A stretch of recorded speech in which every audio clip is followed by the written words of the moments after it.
سفرهای رئیس جمهور به مناطق کشور و شیوه پیشواز و گسیل او سال تا سال کمرنگتر، بی ارزشتر و خنده آورتر می شوند و به یک مضحکه ارزانه تبدیل می گردند تا حد بی ارزش که هیچ رسانه بجز دفتر مطبوعاتی رئیس جمهور و اگنتی ملی اطلاعاتی خاور و تلویزیون های دولتی به خود اجازه نمیدهند از این مضحکه حرف زنند.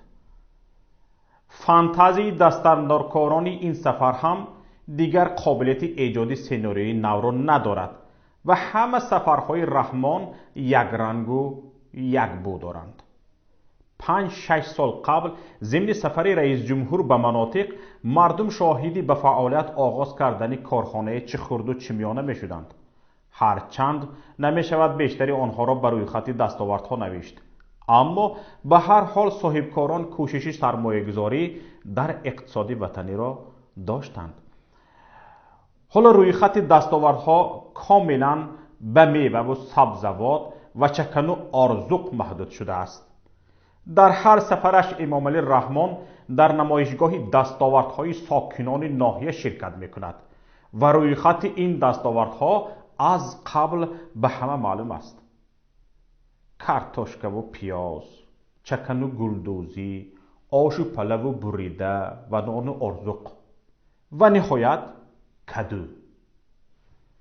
همین دستاوردهای سبزواتی هم روز تا روز مسخره آمیزتر می شوند. در ماه می که در هیچ کجای تاجیکستان تربوز و خربوزه نپخته است، در دنغره پیرامیدی تربوزی ساخته بودند. اکنون در مسچاک کارتوشکا هم به پیرامیده تبدیل یافت. به فانتزی مقامات می شود عنعنه نو پیدا شده تقدیم صورت به رئیس جمهور را همراه کرد. بعد آنکه بار اول به او صورت مادرش را تقدیم کردند و به او پسند آمد، در همه ناحیه ها از این اقدام نجیب پیروی می کنند. جالبتر از این همه سلفی های امام علی رحمان با کدو و پیاز، آلو بالو و پمیدار، بادرنگ و خربوزه است. شاید ایمیج میکرهایش میخواهند از او شاه سبزوات سازند. شاید کدام مصلحتچیش مشورت داده که با این راه او میوه و سبزوات بهشت روی زمین را در جهان تبلیغ کند. یا شاید خودی او واقعا فکر میکند که این میوه و سبزوات در پایه سیاست خردمندانه‌اش حاصل میدهند. ولی واقعیت این است که با اهرام‌های سبزواتی و سلفی‌های کدوگی رئیس جمهور، مقامات دولت و دولتداری تاجیکان را مسخره عالمیان کردند. این اصلا به توهمات یا اینکه ایلیوزیای خودی پرزیدنت برمیگردد. اگر شما دقت داده باشید، پرزیدنت تاجیکستان دچار یک ایلیوزی یا توهم بهشت سازی است. او همیشه درباره این سخن میگوید که تاجیکستان بهشت روی زمین است و وقتی که همه میبینند که همه از این بهشت گریزانند، همه از این بهشت فرار میکنند، او میخواهد همین بهشت بودن را با راههای دیگر نشان دهد، زیرا که او نتوانست به مردم نشان دهد که در این بهشت مردم رفاه دارد، مردم آزادی دارد، مردم آبادی دارد. در این رفاه مردم از هیچ چیزی نگران نیست، امنیت دارد. در این بهشت در اصل مردم از سرمایهش نگران است، از جانش نگران است، هیچ جای کار ندارد، نگرانی جای کار هست، نگرانی زندگیش هست، نگرانی معاشش هست. هیچ چیزی اصلا در این، آیا این گونه بهشت مگر بهشت است؟ در واقع این شبیه دوزخ است که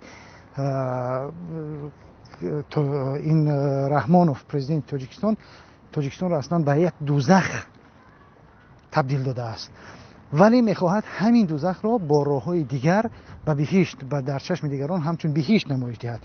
و اون روایت های بعض درست و نادرسته که درباره بعض سبزوات یا اینکه دیگر چیزها شنیده است که مثلا کدو میوه بهشت است و نمیدونم خربوزه میوه بهشت است و اینوای، میخواهد با اعلان کردن این ایدها و این درباره این سبزوات ها عیناً انا همون کمبود را جبران کند و همون این در واقع مشکلی کسی دیگر نیست، مشکلی روانی خودی پرزیدنت است، زیرا که دچار این توهمی بهشت سازی گشته است و با این راه میخواهد بیهشت بودن تاجیکستان رو به دیگران نمایش دهد که متاسفانه در این هم موفق نخواهد بود و این عمل بیشتر چرا میماند؟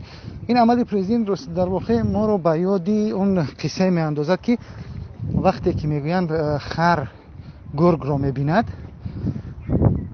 چشمانش را با گوشهایش میپوشاند و گویا که گرگ وجود ندارد و در اینجا عین همین عمل را انجام میدهد پرزیدنت تاجیکستان. چشمانش را میخواهد پوشاند، یعنی که مشکلات وجود ندارند و اینجا واقعا بهشت است و چون خودش در ناز و نعمت غرق است با خانواده‌اش و دیگر مشکلی هیچ یک از مهاجری بیچاره و از مردم کمبغل بیچاره را نمیبیند، میخواهد اونها را نبیند و چشمانش را میپوشاند، عیناً مثل همونه که این مشکلات گویا وجود ندارند و این توهم در واقع مشکل خود پرزیدنت است، توهم بهشت سازی که چند است دامنگیر ملت تاجیک شده است متاسفانه. یکی دیگر از جنبه‌های سفر رئیس جمهوری تاجیکستان به استفاده دادن انشاءات است که در عرفه سفرش در هر ناحیه لنته‌بندی می شود تا رحمان با قیچیش آن را مورد بهره برداری قرار دهد.